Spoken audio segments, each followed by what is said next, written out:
தந்தை, மகன், தூய ஆவியினுடைய அருளும் ஆசீரும் உங்கள் ஒவ்வொருவரோடும் நிறைவாக இருப்பதாக. இன்றைய நாளிலே ஆண்டவராகிய கிறிஸ்து எனக்கும் உங்களுக்கும் சொல்லுகின்ற வார்த்தைகள், நல்லவர் தம் உள்ளமாகிய நல்ல கருவூலத்திலிருந்து நல்லவற்றை எடுத்துக் கொடுப்பார், தீயவரோ தீயது நின்று தீயவற்றை எடுத்துக் கொடுப்பார், உள்ளத்தின் நிறைவையே வாய்ப்பேசும்.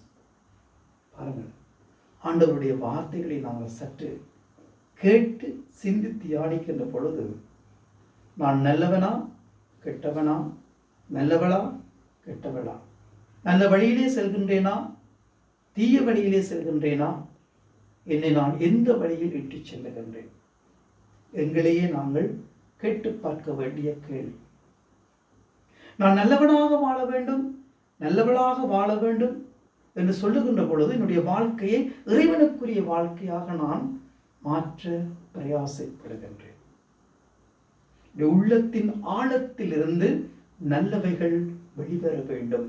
நான் நல்ல வார்த்தை பேச வேண்டும், நல்லவற்றை சிந்திக்க வேண்டும், நல்ல செயற்பாடுகளை செய்ய வேண்டும், நல்ல செயற்பாடுகளோடு என்னுடைய வாழ்க்கையை நான் வாழ வேண்டும்.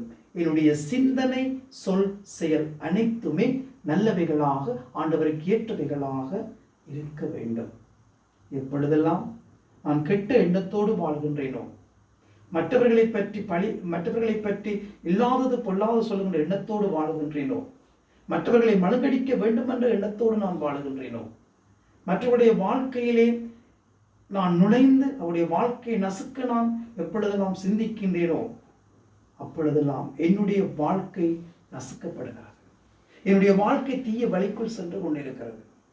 ஆகவேதான் இன்றைய நாளிலே நாங்கள் ஆண்டவரை பார்த்தோம் என்றால், நல்ல உள்ளத்தை தாரும், நல்லவைகளை பற்றி சிந்திக்கவும், நல்ல வார்த்தைகளை பேசவும், நல்ல செயற்பாட்டோடு வாழ்க்கையை வாழ ஆண்டவரை பார்த்து நாங்கள் மன்றாடுவோம்.